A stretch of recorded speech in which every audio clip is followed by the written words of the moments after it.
함께 하나님 말씀 읽도록 하겠습니다. 사도행전 20장 17절에서 35절까지 말씀입니다. 저와 여러분이 교독해서 읽도록 하겠습니다. 바울이 밀레도에서 사람을 에베소로 보내어 교회 장로들을 청하니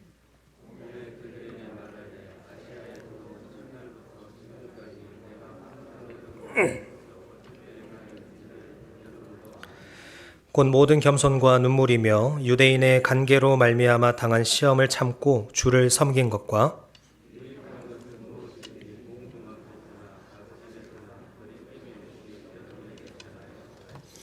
유대인과 헬라인들에게 하나님께 대한 회개와 우리 주 예수 그리스도께 대한 믿음을 증언한 것이라. 보라, 이제 나는 성령에 매여 예루살렘으로 가는데 거기서 무슨 일을 당할는지 알지 못하노라. 오직 성령이 각 성에서 내게 증언하여 결박과 환난이 나를 기다린다 하시나 내가 달려갈 길과 주 예수께 받은 사명 곧 하나님의 은혜의 복음을 증언하는 일을 마치려 하면은 나의 생명조차 조금도 귀한 것으로 여기지 아니하노라. 보라, 내가 여러분 중에 왕래하며 하나님의 나라를 전파하였으나 이제는 여러분이 다 내 얼굴을 다시 보지 못할 줄 아노라. 그러므로 오늘 여러분에게 증언하거니와 모든 사람의 피에 대하여 내가 깨끗하니 이는 내가 꺼리지 않고 하나님의 뜻을 다 여러분에게 전하였음이라. 자기를 위하여 또는 온 양떼를 위하여 삼가라. 성령이 그들 가운데 여러분을 감독자로 삼고 하나님이 자기 피로 사신 교회를 보살피게 하셨느니라. 내가 떠난 후에 사나운 이리가 여러분에게 들어와서 그 양떼를 아끼지 아니하며 또한 여러분 중에서도 제자를 끌어 자기를 따르게 하려고 어그러진 말을 하는 사람들이 일어날 줄을 내가 아노라. 그러므로 여러분이 일깨어 내가 3년이나 밤낮 쉬지 않고 눈물로 각 사람을 훈계하던 것을 기억하라. 지금 내가 여러분을 주와 및 그 은혜의 말씀에 부탁하노니 그 말씀이 여러분을 능히 든든히 세우사 거룩하게 하심을 입은 모든 자 가운데 기업이 있게 하시리라. 내가 아무의 은이나 금이나 의복을 탐하지 아니하였고 우리 아는 바와 같이 이 손으로 나와 내 동행들이 쓰는 것을 충당하여 함께 읽겠습니다.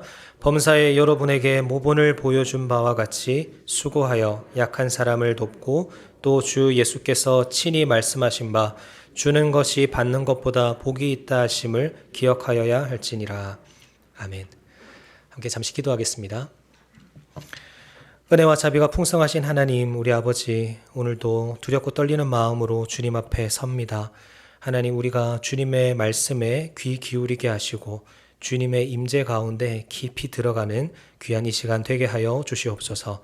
말씀을 들을 때에 우리의 마음의 문이 활짝 열리게 하시고 그 말씀을 통하여서 또 우리에게 주시는 그 메시지를 받아서 우리의 삶이 하나님이 원하시는 뜻대로 온전히 나아갈 수 있도록 축복하여 주시옵소서.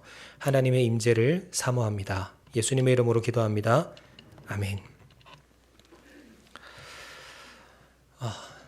언젠가는 오늘이 올 거라고 생각을 했지만 이렇게 빨리 올 줄은 몰랐습니다. 서운하고 아쉬운 마음이 참 가득하지만 그 마음은 잠시 뒤로 하고 먼저 하나님의 말씀을 함께 살펴보도록 하겠습니다. 오늘 본문은 사도 바울의 설교 내용입니다. 성경에 기록된 바울의 설교 가운데 유일하게 그리스도인을 대상으로 한 설교입니다. 특별히 에베소 교회 장로들을 대상으로 한 설교인데요. 지금 바울은 예루살렘으로 가는 길입니다. 오늘 본문에도 나옵니다만 예루살렘에는 바울을 잡아 죽이려고 혈안이 되어 있는 사람들이 있었고 또 그곳에는 결박과 환난이 기다리고 있습니다. 그럼에도 불구하고 바울은 성령에 붙들림 바 되어서 그 예루살렘으로 나아가고자 합니다. 심지어 오늘 본문 바로 앞에 사도행전 20장 16절 하반절을 보면 될 수 있는 대로 오순절 안에 예루살렘에 이르려고 급히 가밀어라. 최대한 빨리 예루살렘에 가기 위해서 바울은 노력하고 있습니다. 그런데 그렇게 한날 한시가 급한 이 바울이 왜 밀레도 지역에서 이 에베소 장로들을 청하여 부르고 있을까요? 좀 이상하지 않으십니까? 그렇게 급하게 서두르고 있는 바울이 왜 에베소 교회 장로들을 만나기를 청하고 있을까요? 그만큼 에베소 교회를 사랑하고 또 에베소 교회 성도들을 사랑하기 때문입니다.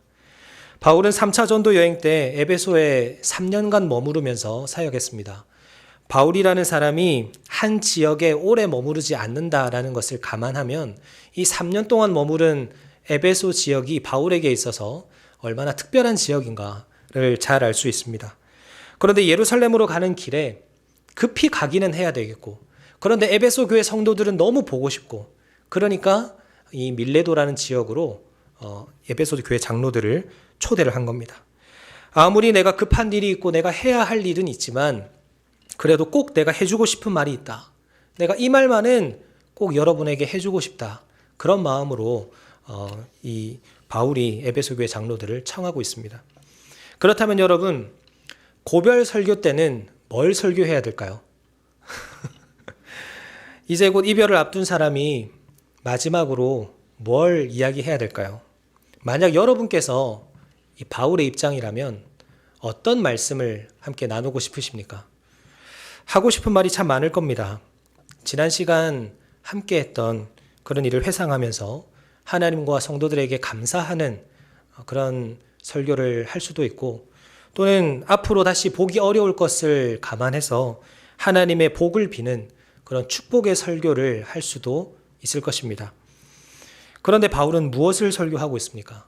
지금 자신의 마음 속에 충만히 가득 차 있는 것, 그래서 주체할 수 없이 흘러나오고 있는 그것을 설교하고 있습니다. 그것은 바로 하나님께서 주신 사명입니다. 사람은 자기 마음속에 있는 말을 하기 마련입니다. 그래서 그 사람의 말을 자세히 들어보면 평소에 이 사람이 무엇을 생각하고 있고 무엇에 관심을 가지고 있는지를 잘 알 수 있습니다. 바울도 그랬습니다.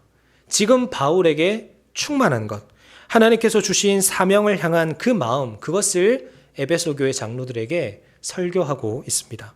자신이 사명자로서 어떤 사람이고 어떻게 살아왔고, 그리고 에베소 교회 장로들에게 여러분도 그런 사명자가 되었으면 좋겠다라는 말을 하고 있는 것입니다. 하나님은 바울뿐만 아니라 우리도 사명자로 부르셨습니다. 그렇기 때문에 우리는 오늘 본문에 나타난 이 바울의 설교를 통해서 결단하고 도전해야 합니다. 나도 그렇게 살아가리라. 나도 바울처럼 그렇게 살아가리라. 우리에게 이런 귀한 도전이 있기를 주님의 이름으로 축원합니다. 그렇다면 사명자란 어떤 사람일까요? 우리가 사명자로서 어떤 사람이 되어야 할지를 오늘 본문을 통해서 세 가지로 살펴보고자 합니다. 먼저 첫째로, 사명자는 충성스러운 사람입니다. 18절 말씀을 보시면, 오매 그들에게 말하되 아시아에 들어온 첫날부터 지금까지 내가 항상 여러분 가운데서 어떻게 행하였는지를 여러분도 아는 바니. 자, 이 구절에서 충성에 해당하는 표현이 어디인지를 발견하셨습니까?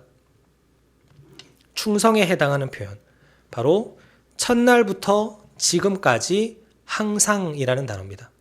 첫날부터 지금까지 항상. 하나님은 우리에게 충성을 요구하십니다. 고린도전서 4장 2절을 보면 맡은 자에게 구할 것은 충성이니라. 하나님은 우리에게 충성을 요구하세요. 그리고 그 충성을 정말 귀하게 여기십니다. 마태복음 25장 21절을 보면 그 주인이 이르되 잘하였도다 착하고 충성된 종아. 그리고 요한계시록 2장 10절에도 내가 죽도록 충성하라. 그리하면 내가 생명의 면류관을 내게 주리라. 하나님은 이 충성을 얼마나 귀하게 여기시냐면 충성된 자를 향해서 착하고 충성된 종이라고 칭찬해 주시고 생명의 면류관을 너에게 주겠다고 약속하셨습니다. 그렇다면 충성이 과연 무엇일까요? 충성은 헬라어 원어로 피스토스라고 하는데요. 이 말은 신실하다, 성실하다, 변함이 없다, 이런 의미가 있습니다. 우리는 흔히 충성을 어떤 일을 열심히 하는 거라고 생각을 합니다. 그런데 어떤 일을 열심히 하는 것은요, 열심입니다. 그건 충성이 아니에요.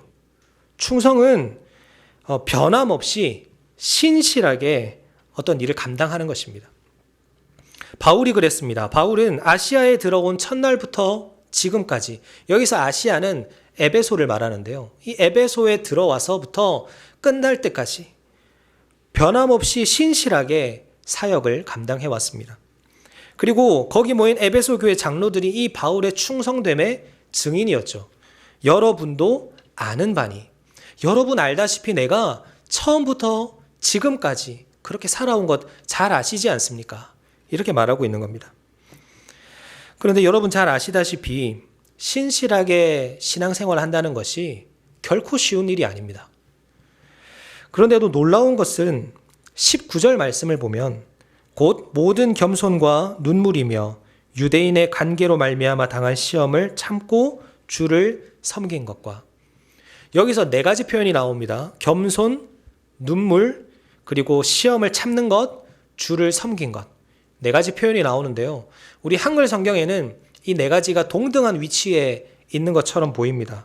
그런데 원문을 보면 겸손과 눈물과 시험을 참는 것이 모두 주님을 섬기는 것과 연결이 되어 있습니다. 그래서 이렇게 번역할 수 있습니다. 내가 주님을 섬기는데 어떻게 주님을 섬겼어요? 겸손하게, 눈물로, 그리고 시험을 견뎌가면서 주님을 섬겼다라는 것입니다. 바울의 관심은 오로지 주님을 섬기는 일에 있었습니다. 이것을 20절과 21절에서는 복음을 전하고 말씀을 가르친 것이라고 정리가 되는데요.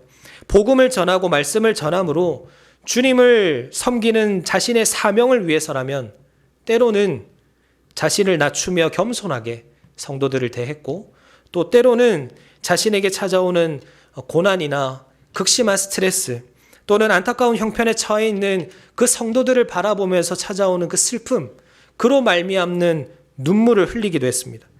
그리고 자신을 반대하는 유대인들로 인해서 극도의 시련을 경험하기도 했죠. 그럼에도 바울은 시종여일하게 변함없이 그 사명을 감당했습니다. 이것이 충성입니다. 사랑하는 성도님 여러분, 여러분은 충성된 사명자이십니까?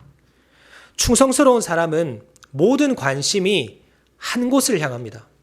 내가 어떻게 하면 나에게 주신 이 사명을 잘 감당할 수 있을까? 내가 어떻게 하면 이 신앙생활을 잘 할 수 있을까? 여기에 관심이 있습니다. 저는 충성스러운 사람이라고 하면 갈렙이 제일 먼저 생각이 납니다. 여호수아 14장에서 여호수아가 땅을 분배할 때 갈렙이 이렇게 말하죠. 나는 내 하나님 여호와께 충성하였으므로 그날에 모세가 맹세하여 이르되 내가 내 하나님 여호와께 충성하였은즉 내 발로 밟는 땅은 영원히 너와 내 자손의 기업이 되리라 하였나이다. 갈렙은 이전의 정탐꾼 시절에 내가 하나님 앞에 정말로 충성하였더니 그날에 모세가 하나님의 말씀을 듣고 이렇게 약속했습니다. 그날 내 발로 밟는 그 땅을 너와 내 자손에게 줄 것이다. 이 약속을 주셨습니다. 이렇게 말하고 있는 거예요. 그런데 그 정탐꾼 시절이 언제입니까? 45년 전입니다. 45년 전에 가데스 바네아에서 10명의 정탐꾼이 부정적인 보고를 하고 자신과 여호수아가 긍정적인 보고를 했죠. 그래서 하나님은 모세를 통해서 갈렙을 축복하시고 땅을 약속하십니다. 갈렙은 그 약속을 45년 동안 기다렸습니다. 그런데 45년 전에 40세 때의 갈렙과 현재 85세 때의 갈렙을 성경이 어떻게 묘사하고 있냐면 민수기 14장에 보면 그러나 내 종 갈렙은 그 마음이 그들과 달라서 나를 온전히 따랐은즉, 여호수아 14장에 보면 이는 그가 이스라엘 하나님 여호와를 온전히 쫓았습니다. 혹시 다른 점이 눈에 보이시나요? 없습니다. 40세 때나 지금 85세 때나 변함없는 마음으로 온전히 하나님을 쫓았던 사람이 바로 갈렙입니다. 여러분, 이것이 충성입니다. 그때그때의 감정 따라 움직이는 것이 아니라, 그리고 그날그날의 상황에 따라 내 삶이 변화되는 것이 아니라 언제나 변함없이 신실하게 하나님의 사명, 하나님의 약속을 바라보는 사람, 그래서 그것을 지키기 위해서 모든 관심을 그곳에 두는 사람, 그 사람이 충성스러운 사람이고 그 사람이 참된 사명자입니다. 또한 갈렙을 묵상하면 참 은혜가 되는 것이, 갈렙은 여호수아와 함께 정탐꾼 가운데 살아남은 두 사람 중 하나지 않습니까? 그러면 모세가 죽고 난 이후에 여호수아와 갈렙이 이스라엘 전체를 통틀어서 이제 최고령자가 된 거예요. 지도자급에 속하는 원로 중에 원로가 되었습니다.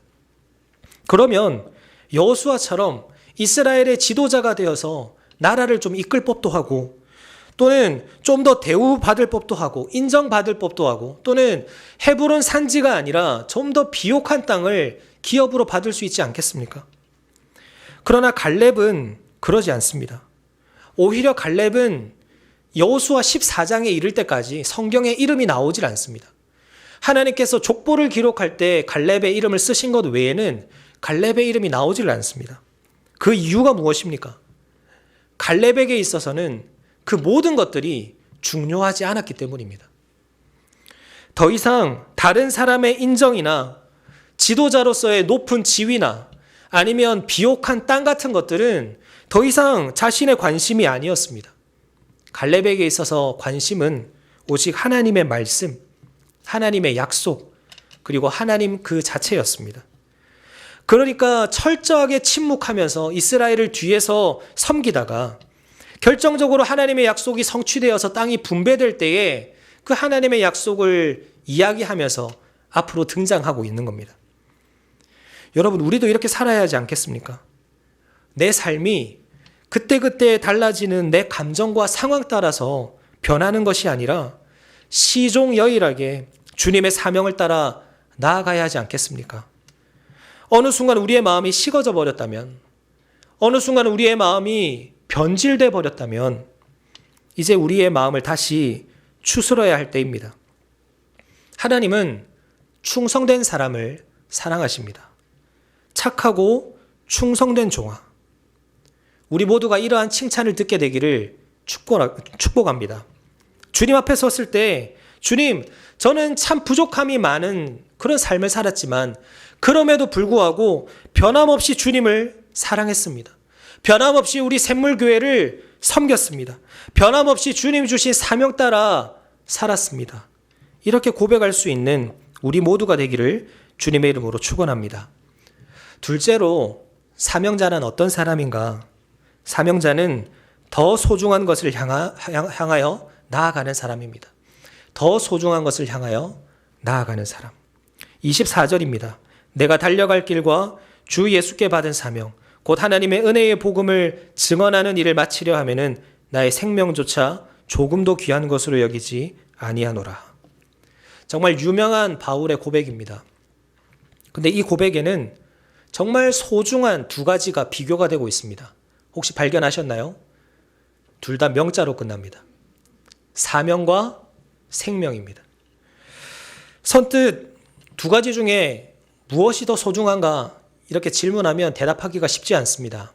왜냐하면 둘 다 소중하기 때문입니다.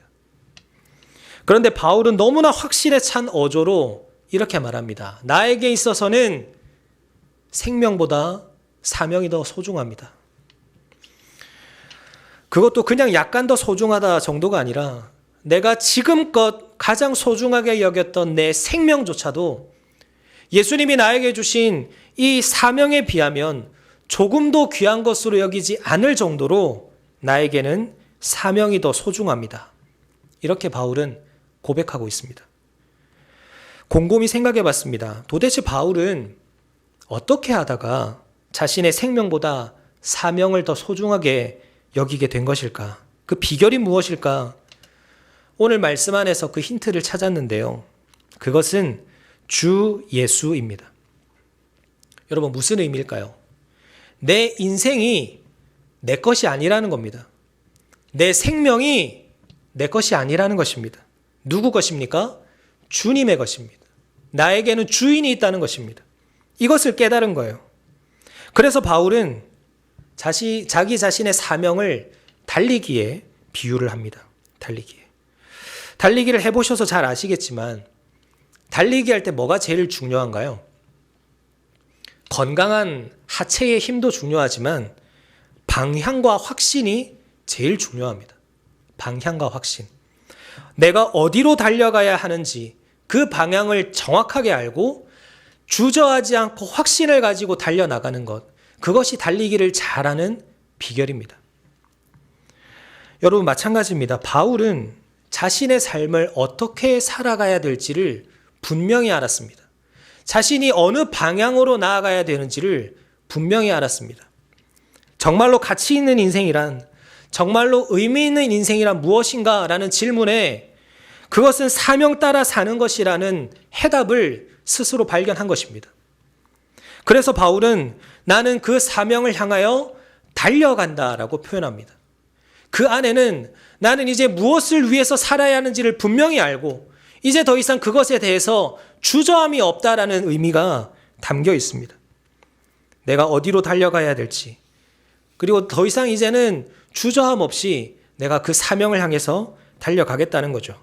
그래서 그의 노년에 디모데후서 4장 7절을 보면 이렇게 고백합니다. 나는 선한 싸움을 싸우고 나의 달려갈 길을 마쳤다. 나에게는 달려갈 길이 있었는데 이제는 그 길을 다 마쳤다라는 겁니다. 바울은 어디로 달려가야 될지를 알았습니다. 무엇을 위해 살아야 할지를 알았습니다. 그리고 주저함 없이 최선을 다해서 더 나은 것을 위해 살았습니다. 여러분, 바울에게 있어서는 자랑거리가 정말 많았습니다. 다 잘 아시죠? 빌립보서 3장을 보면 바울은 이스라엘의 순수 혈통으로 태어나서 사울 왕이 있었던, 이스라엘의 1대 왕 사울 왕이 있었던 베냐민 지파의 좋은 가문에서 자라났습니다. 율법에 대한 열심도 아주 컸죠. 그래서 바리새인이 되어서 율법에 대해 흠 없이 살아왔습니다. 그리고 배움도 깊어서 당대 최고의 학자였던 가말리엘의 문화에서 공부했고 또 로마 시민권까지 가졌던 사람입니다. 소위 말해서 부족함이 없는 사람이었죠. 스펙만 따지면 성경 전체에서 바울보다 더 대단한 사람을 찾기 힘들 정도로 바울은 정말 대단한 사람이었습니다. 그런데 바울이 빌립보서 3장 7절에서 이 모든 것을 그리스도를 위해서 해로 여긴다라고 고백합니다. 8절을 보면 더 심각합니다. 이 모든 것을 배설물로 여긴다. 왜 이렇게 극단적인 표현을 할까요? 그만큼 자신에게 주신 이 사명이 소중하다는 것입니다. 사랑하는 성도님 여러분, 여러분은 무엇을 소중하게 여기면서 살아가고 계십니까? 우리에게는 소중한 것들이 너무나 많이 있습니다. 그래서 함부로 이것을 내려놓기가 쉽지 않죠. 사명을 향해 달려가기에는 내 주변에 펼쳐져 있는 것들이 너무나 많이 있습니다. 그래서 주저하게 되고 고민하게 됩니다. 바울을 한번 보십시오. 예루살렘에 안 가도 되지 않습니까? 자신이 개척한 에베소 교회에서 남은 여생을 그 에베소 교회 성도들과 함께 안정되게 살아갈 수 있지 않습니까? 그리고 복음을 전해야 할 곳이 어디 예루살렘 뿐입니까? 얼마든지 다른 곳이 있지 않습니까? 그런데 왜 바울이 예루살렘으로 가려고 합니까? 22절과 23절 말씀을 함께 읽어보도록 하겠습니다. 시작. 보라, 이제 나는 성령에 매어 예루살렘으로 가는데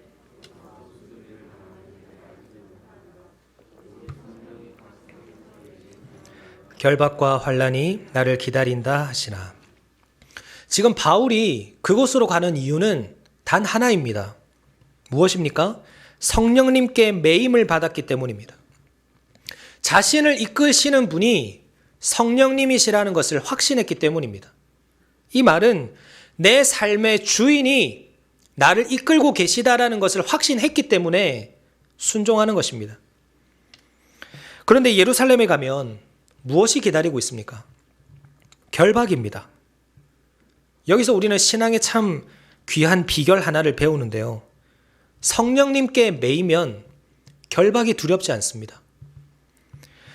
둘 다 똑같이 매이는 것이지만, 둘 다 똑같이 붙잡히는 것이지만 성령님께 매이고 성령님께 붙잡히면 세상이 나를 붙드는 것이 두렵지가 않습니다.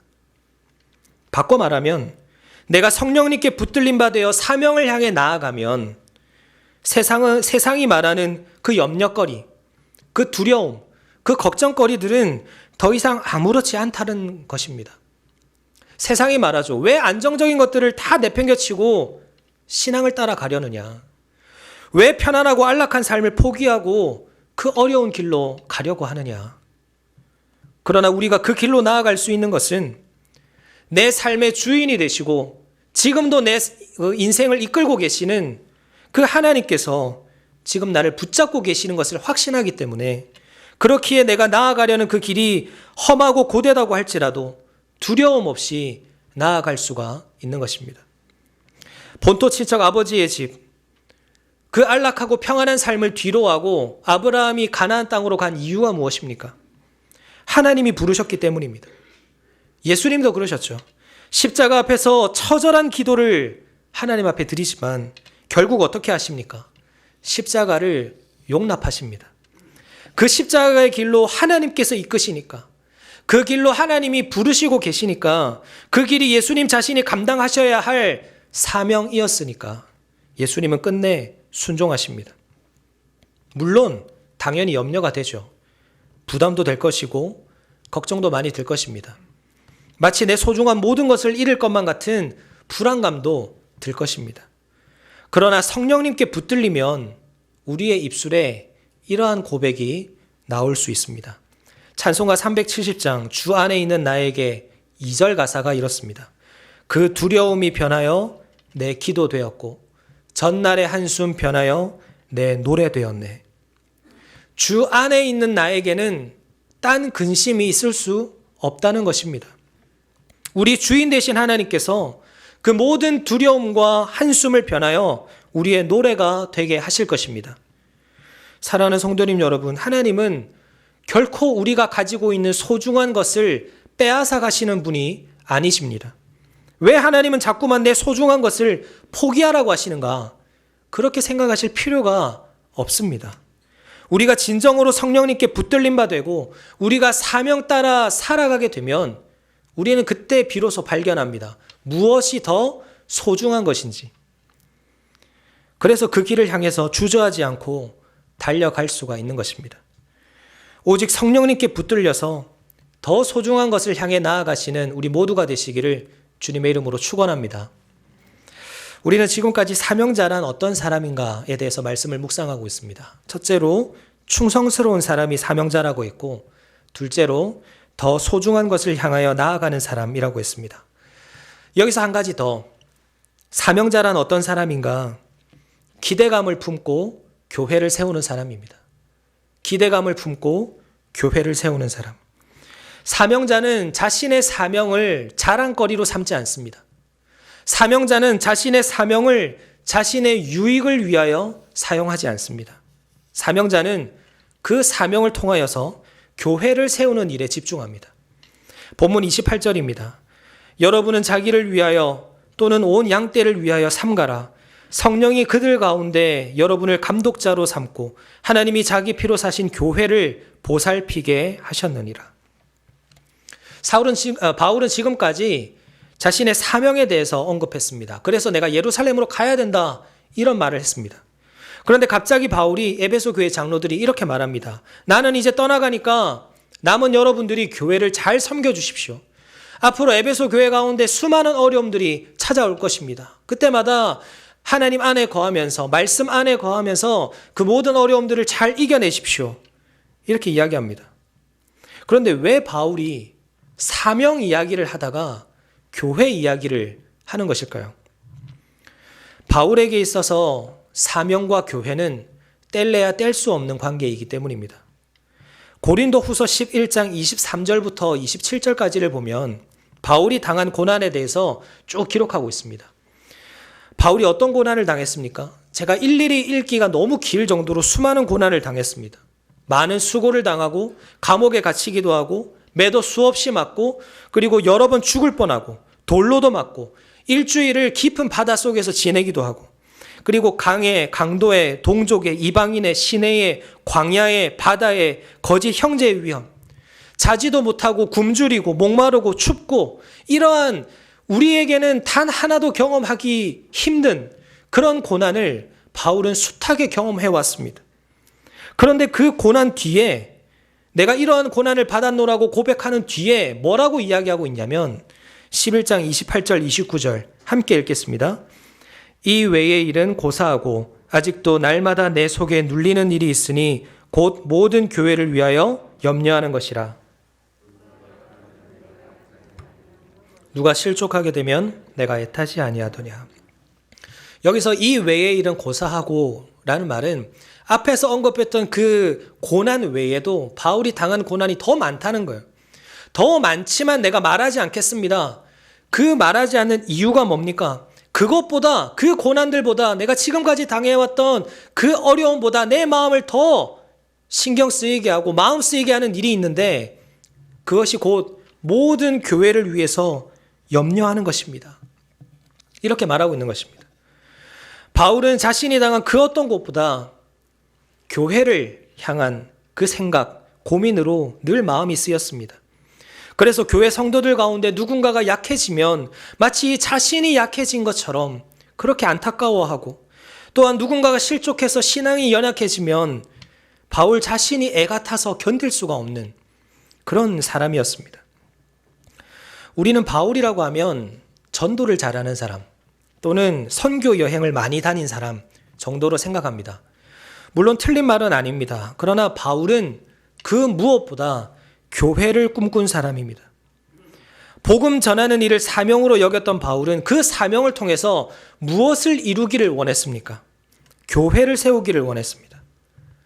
자신의 사명을 가지고 자신의 이름이 높아지는 것을 원한 게 아닙니다. 자신의 사명을 가지고 자신의 삶이 안락해지길 원한 것이 아닙니다. 더 많은 사람들에게 복음을 전해서 더 많은 지역에 교회를 세우는 것이 바울의 꿈이었습니다. 그리고 그 교회와 소통하고 연락을 주고받으면서 그 교회가 참된 교회, 예수 그리스도께서 머리가 되시고 모든 사람들이 지체가 되는 그런 함께 세워져가는 이상적인 교회가 되기를 소망했습니다. 실제로 바울이 쓴 서신서를 보면 이상적인 교회에 대해서 굉장히 많이 언급하고 있습니다. 이것이 무슨 의미일까요? 그렇게 되기를 기대하고 있다는 것입니다. 지금 바울이 세우고 섬겼던 그 많은 교회들에게 여전히 부족함이 있고 어려운 문제들이 많이 있지만 언젠가 예수 그리스도의 몸으로서 만물을 충만하게 하시는 이의 그 충만함으로써 그 공동체가 세워져 가기를 기대하고 있는 것입니다. 사랑하는 성도님 여러분, 여러분은 샘물 교회를 기대하십니까? 우리 샘물이 참된 그리스도의 몸으로 세워져 가기를 기대하고 계십니까? 우리 목장을 기대하시고 우리 목장 식구들을 기대하고 계십니까? 어떤 마음으로 교회를 출석하시고 어떤 마음으로 목장을 섬기고 계십니까? 사명을 받고 사명 따라 사는 사람은 자신의 사명을 통해서 온전히 교회를 세워갈 것을 기대합니다. 나를 통해서 이 땅에 하나님 나라가 세워지리라. 이 말은 곧 나를 통해서 이 샘물교회를 온전히 세워가리라. 이 말과 같은 말입니다.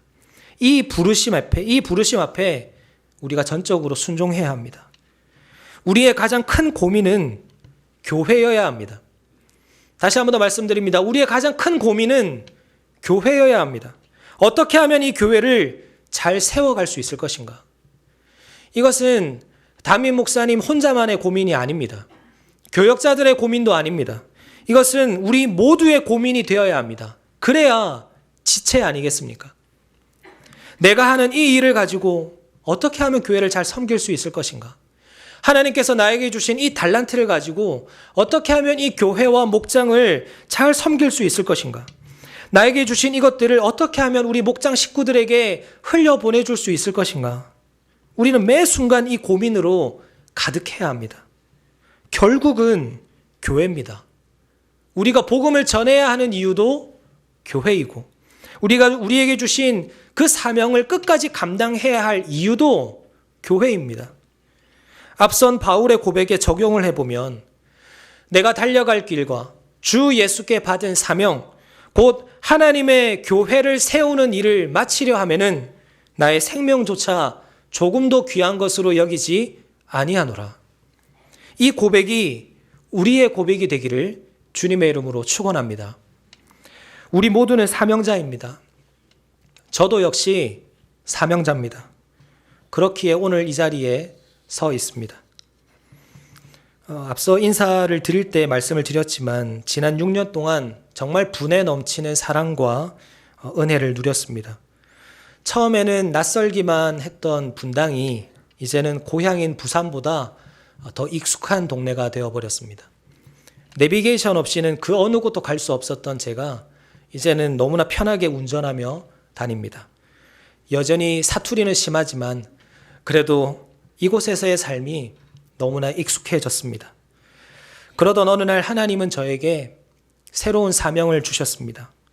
이곳에서 다음 세대 사역을 감당하면서 앞으로 한국교회가 나아가야 할 방향을 보게 하셨습니다.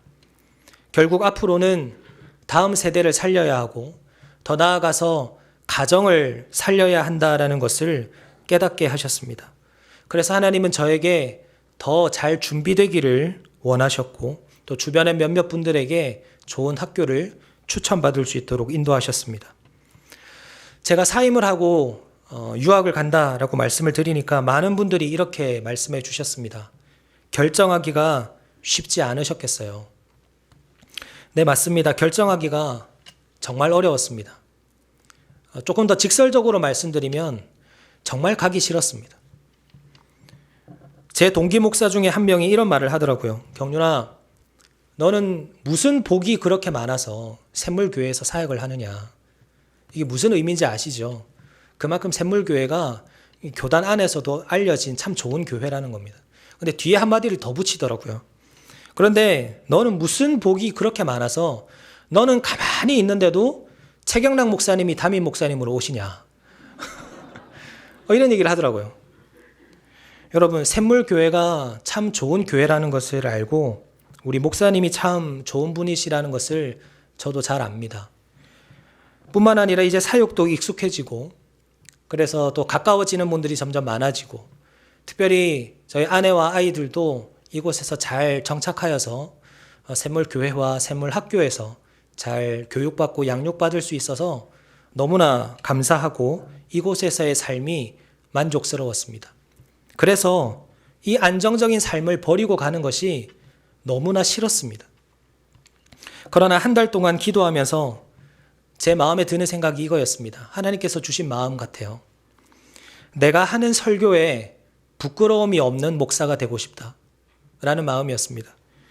다른 사람들에게는 부르심에 순종하십시오 이렇게 설교해놓고 정작 나 자신은 그 부르심을 외면하고 이곳에 안주해 있는 것이 얼마나 목사로서 수치스러운 일인가 하는 것을 깨닫게 하셨습니다.